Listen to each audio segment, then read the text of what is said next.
नमस्कार बच्चों, आपका स्वागत है आपके अपने YouTube channel AK study point में।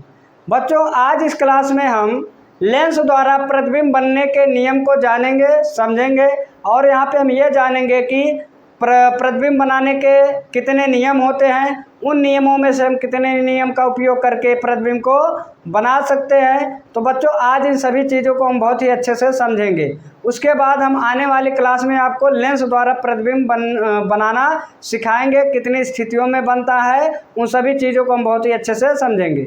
बच्चों, इससे पहले वाली जो क्लास है, यदि आपने अभी तक वो क्लास नहीं की है तो सबसे पहले आप उस क्लास को कीजिए, उसके बाद और भी अच्छे से आपको समझ में आएगा। तो आइए बच्चों, यहाँ पे हम देखते हैं कि हमारा हेडिंग क्या है और इसकी परिभाषा क्या है। तो बच्चों, यहाँ पे हमारी जो हेडिंग है, हेडिंग डालेंगे लेंस द्वारा प्रतिबिंब बनने के नियम। यहाँ पे बच्चों हेडिंग हमारी क्या होगी? लेंस द्वारा प्रतिबिंब बनने के नियम। तो बच्चों, यहाँ पे हम पहले नियम को जानते हैं, कितने नियम हैं, बात समझ में आई।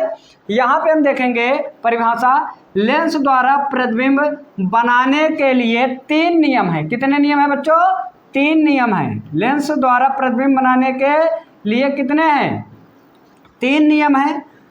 3 नियमों में से किसी 2 नियम का उपयोग करके प्रतिबिंब बना सकते हैं। तो बच्चों, 3 नियम से हम क्या कर सकते हैं? 3 नियमों में से किसी 2 नियम का हम उपयोग करके क्या कर सकते हैं? प्रतिबिंब को बना सकते हैं। तो बच्चों आइए अब यहाँ पे हम समझते हैं। यहाँ पे हमारा एक होता है उत्तल लेंस और एक होता है कौन सा बच्चों? अवतल लेंस। यहाँ पे बच्चों इधर हम बनाएंगे उत्तल लेंस, ठीक है, उत्तल लेंस, और इधर हम बनाएंगे बच्चों अवतल लेंस। बहुत ही शॉर्ट में आपको बताएंगे, जिससे बहुत ज़्यादा आपको यहाँ पे समस्या ना हो और वही चीज़ें हमें याद हो जाए जो हमसे क्या करता है, बोर्ड एग्जाम में पूछता है। यहाँ पे ये हो गया बच्चों पहला उत्तल लेंस और ये कौन सा हो गया? अवतल लेंस। तो बच्चों यहाँ पे हमें एक एक करके बहुत ही अच्छे से समझेंगे। तो बच्चों यहाँ पे ठीक है 3 नियम होते हैं। तो पहले हम 3 ठो क्या बना लें बच्चों? लेंस बना लेते हैं, ठीक है। एक लेंस ये हो गया हमारा कौन सा? उत्तल लेंस। एक लेंस ये हो गया बच्चों, ये भी हमारा कौन सा हो गया? उत्तल लेंस, ठीक है।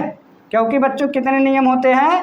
3 नियम होते हैं। तो हम 3 लेंस क्या करेंगे? बना लेंगे। ये एक लेंस हो गया और उसके बाद एक लेंस बच्चों हमारा ये हो गया। बात समझ में आई? ये हमारे क्या हो गए? 3 लेंस हो गए। ये इसका क्या हो गया बच्चों? मुख्य अक्ष हो गया। ये भी इसका क्या हो गया? मुख्य अक्ष हो गया। इसका प्रकाशिक केंद्र O, इसका प्रकाशिक केंद्र O। इसका ये क्या हो गया बच्चों? मुख्य अक्ष हो गया, इसका प्रकाशिक केंद्र O हो गया। अब यहाँ पे जरा समझना, ये इसका क्या कहलाएगा बच्चों? मुख्य अक्ष कहलाएगा। क्या कहलाएगा? मुख्य अक्ष। ये पहला नंबर है, ये दूसरा नंबर है, ये तीसरा नंबर है। इसी तरह बच्चों इधर भी हम बनाते हैं अवतल लेंस, ठीक है। कौन सा बनाएंगे बच्चों? अवतल लेंस। ये पहला नंबर हो गया और उसके बाद ये दूसरा नंबर हो गया, ठीक है, और ये बच्चों तीसरा नंबर हो गया। ये हमारे क्या हो गए? 3 अवतल लेंस हो गए, ठीक है। कितने हो गए? 3 अवतल लेंस। इसका क्या हो गया? ये द्वारक हो गया। ये इसका बच्चों क्या हो गया? द्वारक। ये इसका क्या हो गया? द्वारक। ये इसका क्या हो गया? मुख्य अक्ष, इसका प्रकाशिक केंद्र O। ये इसका मुख्य अक्ष, प्रकाशिक केंद्र O। ये इसका मुख्य अक्ष बच्चों, इसका प्रकाशिक केंद्र O। बात समझ में आई? इसका ये क्या कहलाएगा? मुख्य अक्ष कहलाएगा, ठीक है। क्या कहलाएगा? मुख्य अक्ष।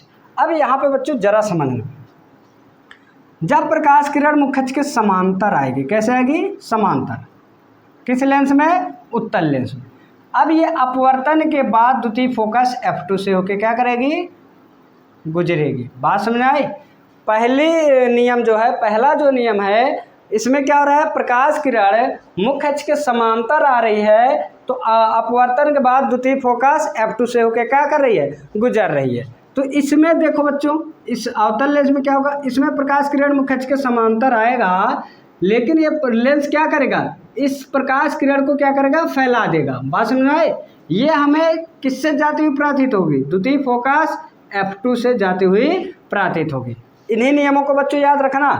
पहला जब क्या है? समांतर आएगा, द्वितीय फोकस F2 से होकर लौटेगा, और जब समांतर आएगा ये प्रकाश किरणों को क्या करेगा? फैला देगा, लेकिन ये हमें द्वितीय फोकस F2 से जाती हुई प्रतीत होगी। इतनी बात समझ में आई?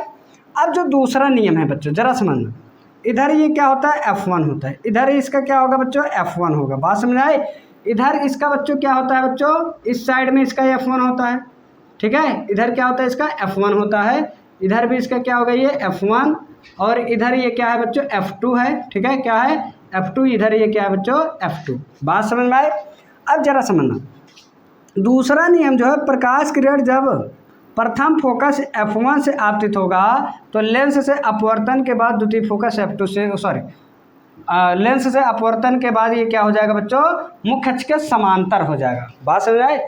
जब प्रकाश किरण प्रथम फोकस F1 से आपतित होगा तो क्या हो जाएगा, लेंस से अपवर्तन के बाद द्वितीय क्या हो जाएगा, मुख्य अक्ष के समांतर हो जाएगा। बात समझ में आए।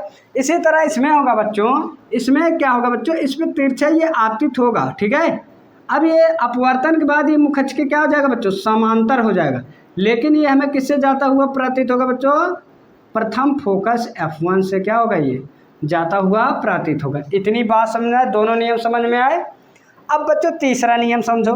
तीसरा नियम क्या है, जब प्रकाश किरण इसके प्रकाशीय केंद्र O से आपतित होगा तो लेंस से अपवर्तन के बाद बिना विचलित हुए क्या करेगा, ये सीधे मार्ग में निकल जाएगा, ठीक। इसी तरह इसमें भी जब प्रकाश किरण इसके प्रकाशीय केंद्र O से आपतित होगा, लेंस से अपवर्तन के बाद ये सीधे मार्ग में बिना विचलित हुए क्या होगा, निकल जाएगा। यही इसके 3 नियम होते हैं। इन्हीं 3 नियमों में से हम किसी 2 का उपयोग करके क्या करते हैं, प्रतिबिंब को बनाते हैं। क्या बच्चों इसमें आपको कहीं कोई भी दिक्कत है, नहीं होनी चाहिए। केवल याद रखना, जब प्रकाश किरण समांतर मुख्य अक्ष के समांतर आएगा उत्तल लेंस में तो किससे, द्वितीय फोकस F2 से होकर लौटेगा। और जब अवतल में प्रकाश किरण मुख्य अक्ष के समांतर आएगा तो ये प्रकाश किरण को क्या करेगा, फैला देगा, लेकिन द्वितीय फोकस F2 से हमें जाता हुआ प्रतीत होगा। अब यहाँ पे उत्तल लेंस में हम देखेंगे, जब प्रकाश किरण प्रथम फोकस F1 से आपतित होगा तो लेंस से अपवर्तन के बाद मुख्य अक्ष के कैसे हो जाएगा बच्चों, समांतर हो जाएगा। इसमें क्या हो जाएगा बच्चों, जब प्रकाश किरण तिरछा आपतित होगा, कहने का मतलब फोकस F1 की ओर जाती हुई प्रतीत होगी तो लेंस से अपवर्तन के बाद क्या हो जाएगा, मुख्य अक्ष के समांतर हो जाएगा। तीसरा जो नियम है, तीसरा नियम यह है कि जब प्रकाश किरण इसके प्रकाशीय केंद्र O से आपतित होगा तो अपवर्तन के बाद बिना विचलित हुए सीधे मार्ग में क्या हो जाएगा, निकल जाएगा। बिल्कुल इसी तरह इधर भी हुआ है। बताओ इसमें किसी को कहीं कोई दिक्कत है, नहीं होनी चाहिए। यदि बच्चों आपको हमारी ये वीडियो पसंद आई हो तो वीडियो को लाइक, शेयर और चैनल को सब्सक्राइब कीजिए। इसी तरह बच्चों हम आने वाली क्लास में मिलेंगे आपसे, लेंस द्वारा प्रतिबिंब का बनना सीखेंगे बहुत ही अच्छे से। आने वाली क्लास को आप ज़रूर देखिए, वहाँ पे आप उसको मिस मत कीजिए, नहीं तो आपको समझने में समस्या होगी। तो बच्चों वीडियो देखने के लिए बहुत बहुत धन्यवाद।